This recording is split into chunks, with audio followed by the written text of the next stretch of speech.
I remember quite vividly when our family lived in Phoenix, Arizona, and I was 10 years old and Emily was 15, and our parents came to us and told us we were moving to Georgia. And I remember at that moment, it was like our world was just crashing down on us. Georgia! We're moving to Georgia!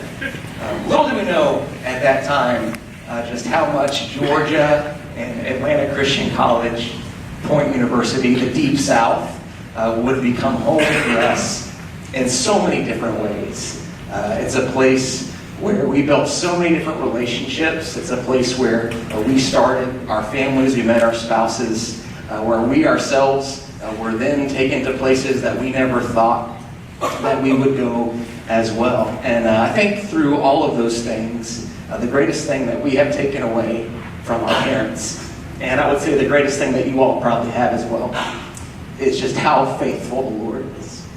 And the importance of being faithful to Him and blooming where you're planted. And so when we think of home, even more than that, we've learned that home is really about the people.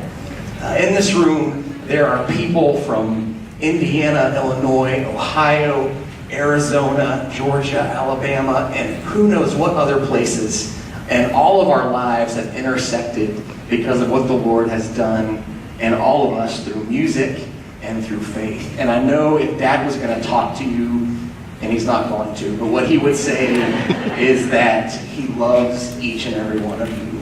And so we're thankful for that legacy that lives on no matter what ground you stand on, because we are bound by the love and grace and truth of a God who is so faithful.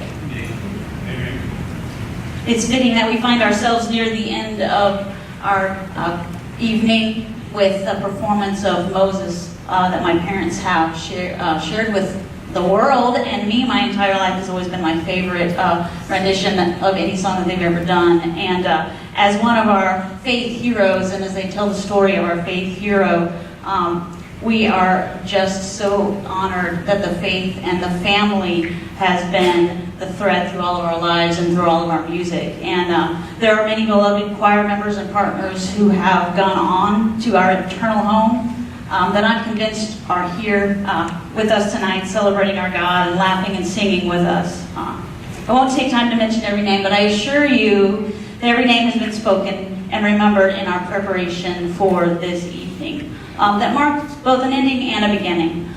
So as we conclude our spoken part and introduce Moses, I just want to say, as is shared in Hebrews, better than anything, therefore, since we are surrounded by such a great cloud of witnesses, let us run with perseverance the race that is marked for us, fixing our eyes on Jesus, the author and perfecter of our faith. For the joy set before him endured the cross, scorning its shame, and sat at the right hand of the throne of God.